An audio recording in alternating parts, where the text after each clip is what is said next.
Oke, kalian tentunya sudah pernah tahu ya, contoh minuman-minuman atau produk yang ada di gambar ini. Dan mungkin di antara kalian sudah pernah membeli atau bahkan meminumnya pastinya. Saya juga sudah salah satu atau mungkin salah banyak ini sudah saya minum.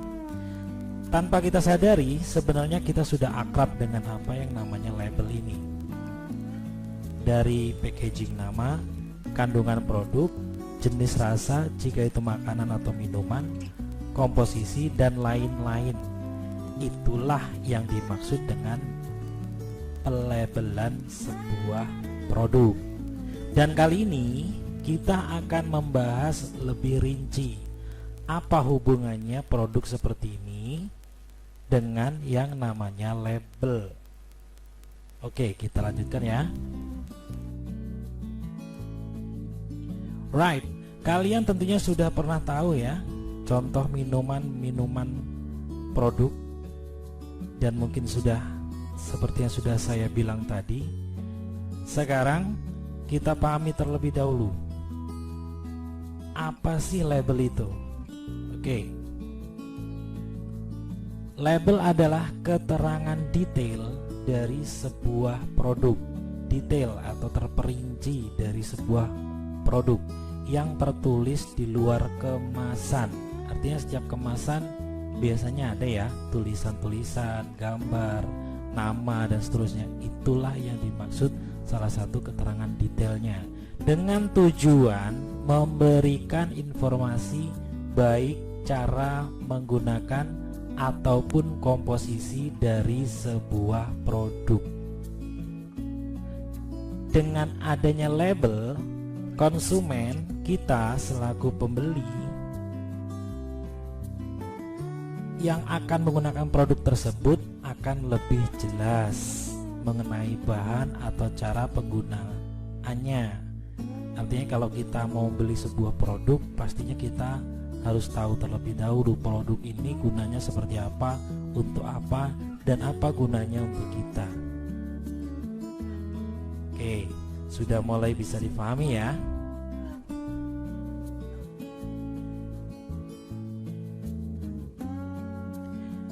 Sekarang, apa sih tujuannya kok sebuah produk harus diberi label?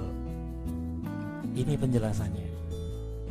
Yang pertama, memberi informasi rinci. Artinya label ini akan memberi informasi rinci tentang isi produk atau kandungan produk yang diberi label tanpa harus membuka kemasan. Jadi kita nggak perlu merasakan terlebih dahulu apa yang ada di dalam kemasan. Jika itu makanan atau minuman, kita sudah diberitahu terlebih dahulu oleh label ini. Oh iya, ini rasanya apa, dan apa. Yang kedua, sebagai sarana komunikasi antara produsen kepada konsumen.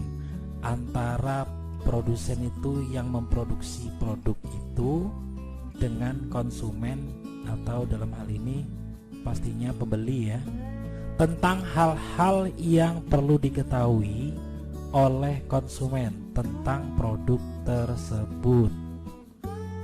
Oke, terutama hal-hal yang kasat mata atau tak diketahui secara fisik.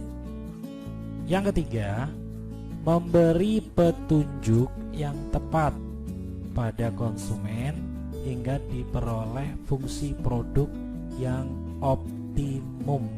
Artinya ini adalah kesempatan bagi produsen untuk mempresentasikan apa sih kelebihan dari produknya atau produk milik produsen tersebut. Yang keempat, sarana beriklan bagi produsen. Ya pasti dalam labeling ini kan orang membaca, melihat, mungkin tampilan kemasannya juga bagus. Makanya produk yang ada di luaran sana mereka bersaing, sangat ketat bersaing. Mungkin satu rasa atau satu jenis produk produsennya banyak. Nah, inilah kenapa label ini dibutuhkan sebagai sarana beriklan bagi produsen.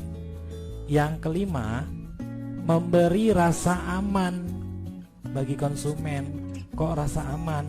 Iya dong, pastinya rasa aman ini akan didapatkan oleh konsumen saat di label produk tersebut sudah menjamin keamanan bagi konsumen untuk memproduksi atau mengkonsumsi, sampai salah, mengkonsumsi produk yang mereka beli. Kalau di labelnya sudah disampaikan di situ keterangan, pernah baca ya namanya label halal, label BP POM, itu dari tingkat kesehatannya sudah terjamin. Kalau halal, kita sebagai orang Islam artinya kita sudah tidak ragu membeli produk yang berlabel halal. Pastinya kita bagi yang umat Islam pastinya sudah merasa nyaman di sana. Itulah rasa aman yang ingin disampaikan oleh si produsen kepada konsumen. Dari penjelasan ini kita bisa simpulkan berarti labeling atau memberi label sebuah produk itu sangat penting sekali.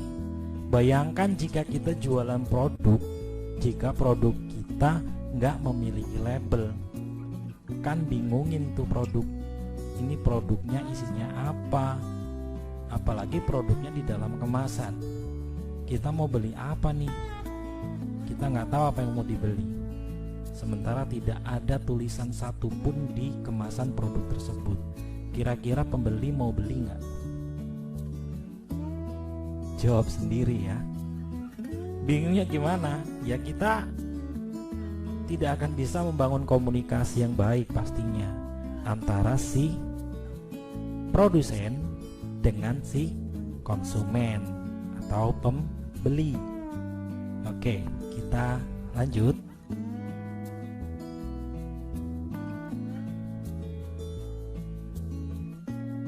Nah, oke guys, sekarang kita akan bicara tentang syarat label itu harus seperti apa. Berikut ada beberapa hal yang perlu atau wajib diperhatikan jika kita akan memiliki sebuah produk. Mungkin jika kalian mau membuat sebuah produk ya, atau brand itu nama produk. Nah, itu kini perlu diperhatikan. Minimal ada 8 hal. Minimal ada 8 hal informasi tentang sebuah produk yang harus disampaikan. Artinya ini akan mewakili produk dan ini yang disebut label. Yang pertama, dalam produk yang akan dipasarkan atau dibuat atau mungkin dijual, itu harus punya nama brand of the product, nama dan merek produk. Iya dong, kalau produknya nggak ada nama, gimana mau nyebutnya? Misalnya ada seorang ibu nyuruh anaknya beli itu, beli ini, anaknya bingung. Yang jualin warungnya juga pasti nambah bingung, nggak akan dapat produk, pulang lagi malah kena marah nanti anaknya sama ibunya.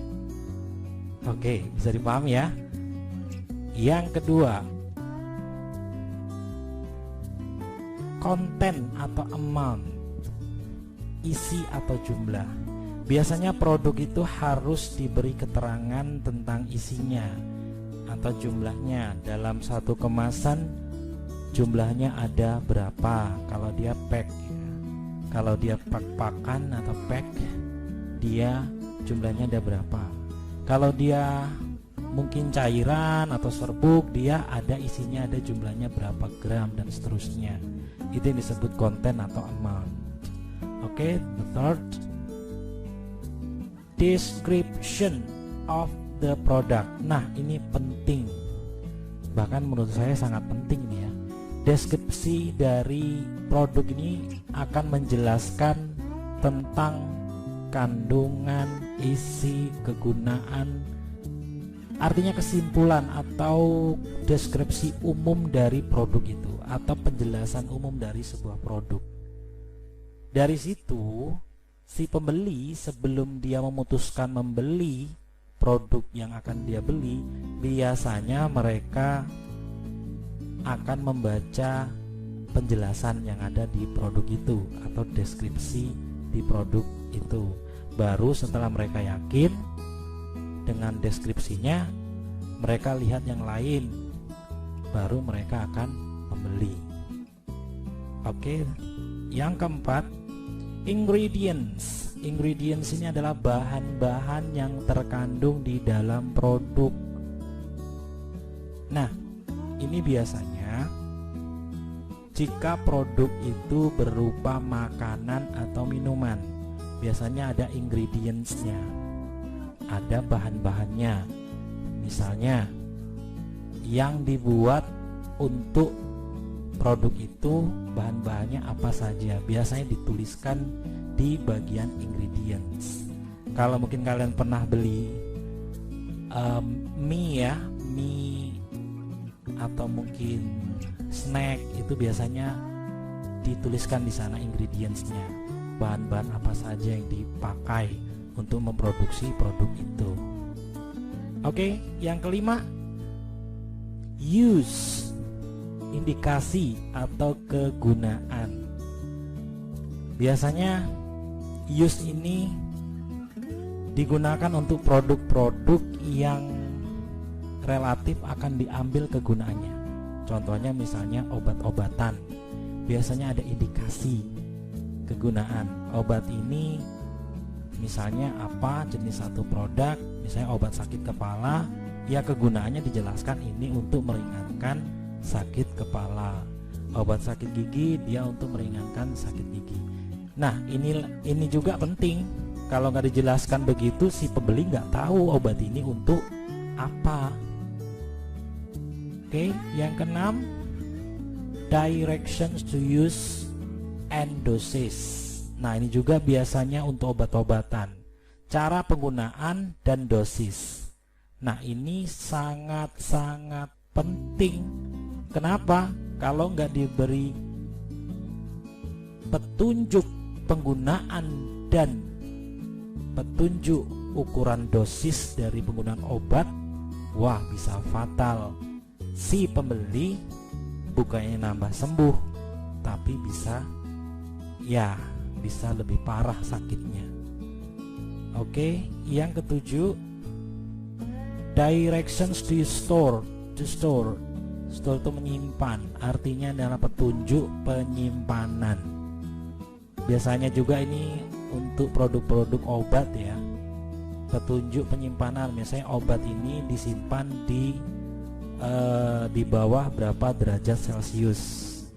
Nah, biasanya kita sering ya di rumah, ibu biasanya menyimpan obat itu, ada yang di kulkas, ada yang di kotak obat.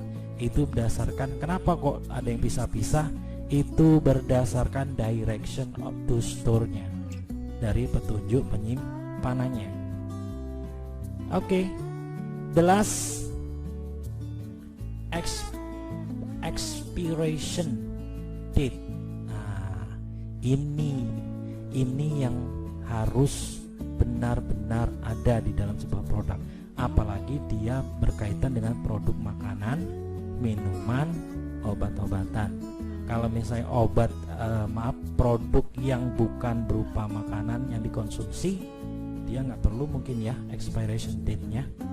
Tetapi kalau makanan, minuman, obat-obatan, wajib diberi expiration date, karena namanya makanan pasti ada masa waktu aktifnya, masa waktu kadaluarsanya kalau kita. Makanya setiap produk makanan, minuman, obat-obatan bisa dicek di sana, pasti ada tanggal kadaluarsanya. Nah, kalau kalian membeli sebuah produk yang berkaitan makanan, minuman, dan obat-obatan, lebih baik dicek dulu ya sebelum beli, dilihat dulu tanggal kadaluarsanya. Sudah kadaluarsa belum? Kalau sudah ya jangan dibeli, atau minta yang tanggal kadaluarsanya masih lama atau produk itu masih baru. Oke, ini hal-hal pokok yang wajib ada di dalam penulisan sebuah label. Artinya ini harus tertulis di kemasan label. Bisa dipahami ya? Kita lanjutkan ke slide berikutnya.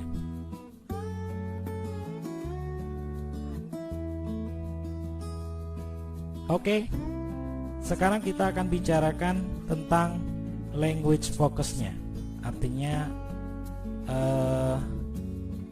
kita bicara bahasa seperti apa sih yang kita gunakan dalam membuat sebuah label. Di sini saya tuliskan ada 4 ya. Yang pertama, menggunakan kalimat atau kata-kata atau istilah yang berkaitan dengan produk. Artinya tidak meluas kemana-mana. Misalnya produknya pisang crispy, di sana jangan bicara kentang goreng. Itu berarti tidak berkaitan dengan konten atau dengan produknya. Nah, ini kata-katanya harus benar-benar merujuk kepada produk yang ada. Yang kedua, menggunakan kalimat imperatif. Apa sih imperatif? Kalimat perintah. Nah, pernah saya masih ingat waktu kecil di sebuah stasiun radio, kalau iklan-iklan di radio itu jika tidak sembuh silahkan hubungi dokter. Nah, kurang lebih begitulah, hubungi dokter atau gunakan ini. Apalagi kita waktu kita menyeduh mie instan. Nah, pertama rebus air, lalu air masak sudah matang, silakan masukkan mie ke dalam air yang sudah mendidih. Itu kita diperintah, artinya menggunakan kalimat-kalimat perintah. And the third, yang ketiga, menggunakan frasa nominal untuk menyebutkan benda. Cara menyebutkan jumlah atau ukuran. Ini menggunakan frasa standar, kalimat-kalimat untuk menyebutkan benda, misalnya jumlahnya. Ini ada beberapa, ini jumlahnya ada berapa, ukurannya ada berapa. Kalau dia bicara tinggi, ukuran tinggi. Bicara panjang lebar, dia ukuran panjang lebar. Bicara ukuran kecil besar, dia harus disampaikan secara detail di sana. Yang keempat, ucapan, tekanan kata, intonasi, ejaan. Ini harus detail diperhatikan. Tanda baca dan tanda tertulis. Ini hal-hal pokok penggunaan kebahasaan yang kita bisa pakai jika kita akan membuat sebuah label. Oke. Nah, ini adalah contoh label dari sebuah produk. Nah, yang pertama ini adalah labeling sebuah produk yang produknya adalah beras putih unggulan. Nah, namanya Makarinja. Di sana sudah lengkap, ada beberapa item yang memenuhi syarat-syarat di atas tadi. Yang kedua, ini ada sebuah produk, mungkin kalau kita lihat sekilas ini adalah produk vitamin ya. Vitamin ya. Ini produk vitamin, dia dijelaskan di sana, ini contoh produk-produknya. Artinya kalau kita membeli sebuah produk, di sana produk itu pasti sudah dilengkapi dari nama dan keterangan-keterangan detail dari produk itu sendiri. Oke, kita lanjut. Nah, sekarang kita coba kupas ya bagian-bagian dari produk. Benar tidak para produsen sudah memperhatikan kaidah-kaidah labeling sebuah produk? Baik, yang pertama kita lihat name of product, nama dari produk itu. Oke, sudah ada ya. Nama dari produk itu namanya Happy. Oke. Yang kedua, apa itu? Descriptions of product. Ya, penjelasan produk. Nah, di sini ada penjelasan produknya.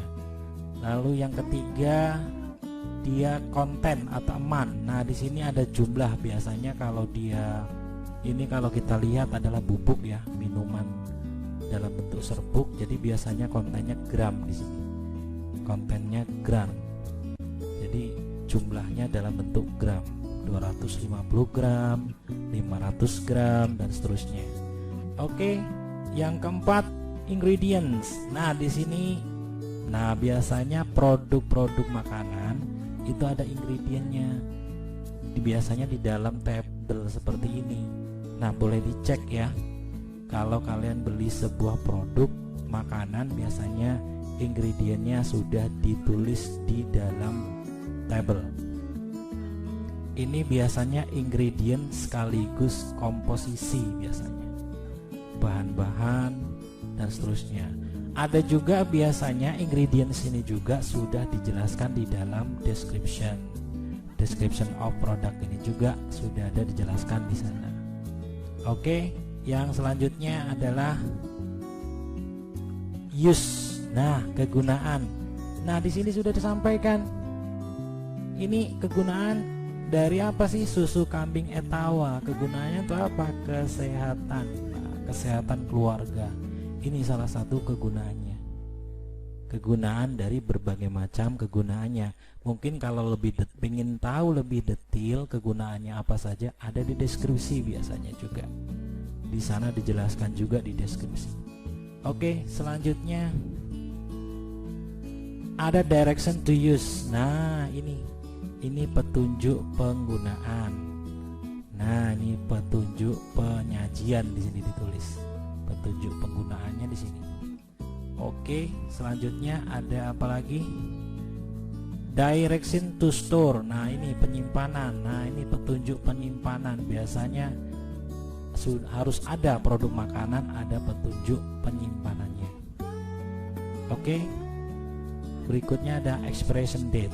Di sini ditulis expiration date-nya ada di pojok kiri bawah. Kanan bawah dari produk. Pojok kanan bawah di bawah komposisi dan ingredients.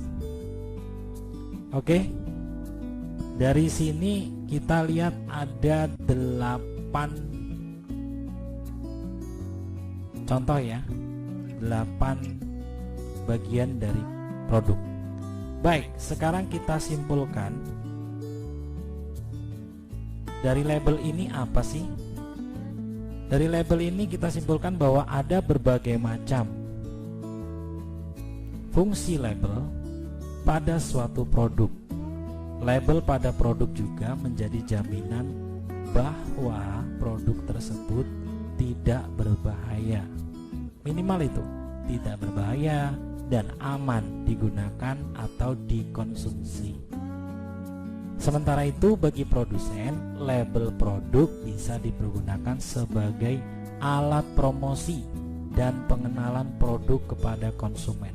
Semakin bagus tampilan produk atau label, semakin lengkap labelnya, bagian-bagian labelnya semua terisi, maka produk itu bisa dikategorikan produk yang benar-benar baik, artinya layak dalam sisi penjualan.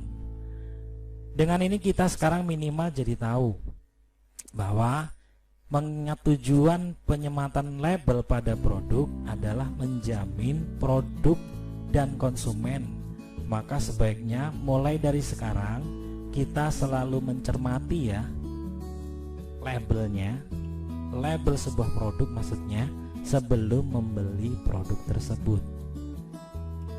Oke, itu semua yang bisa saya sampaikan. Thank you very much for